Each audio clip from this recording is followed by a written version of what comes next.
Trading jadi mudah sebab ada support system yang betul. Sebab ada orang ingat trading ni dia jadi susah sebab market, tapi sebenarnya bukan sebab market. Yang sebenarnya jadikan trading ni susah adalah sebenarnya diri kita sendiri. Sebab kita tak ada sistem yang betul, kita tak ada circle yang betul.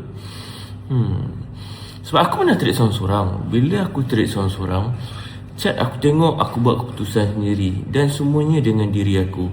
Ini bila baru nak belajar lah kan, bukan kita dah lama trade, kita baru nak belajar. Jadi bila loss pun kita akan tanggung sendiri. Kita tak ada circle yang boleh advise kita, yang kita boleh rujuk, dan kita tak boleh nak tahu apa yang kita buat ni sebenarnya betul ataupun tidak.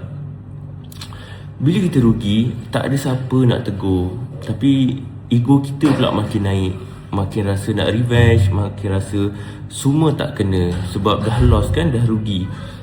Bila mental down pula, aku paksa diri aku konon ni macam kuat, tapi sebenarnya kita tak kuat sebab kita tak ada circle yang support kita.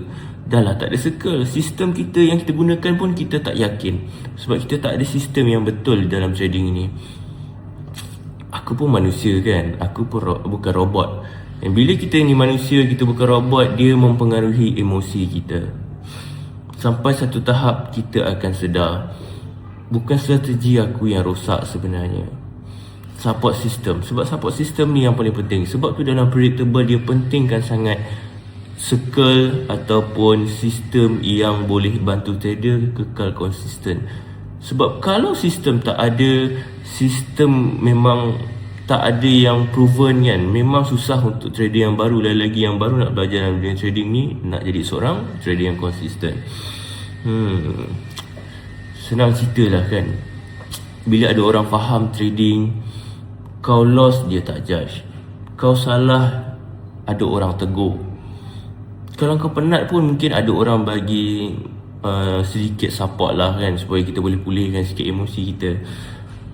Sebab bila dalam circle ni bukan sebab signal yang kita nak, tapi sebab kita nak satu sistem, satu support yang berterusan.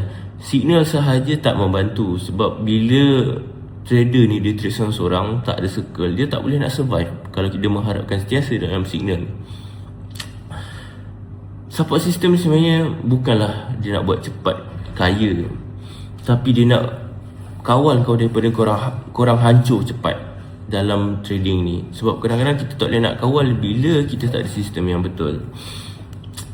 Kalau korang nak bertahan lama dalam trading ni kan, kalau korang nak menang, nak sentiasa menang, nak sentiasa profit, nak kurangkan loss kan, carilah circle yang betul, cari sistem yang betul. Macam predictable kita dah provide circle, kita dah provide sistem yang betul kan. Senang dah sangat. Bila buka-buka chart dah tak ada dah berteka-teki apa yang kita nak buat untuk hari tu.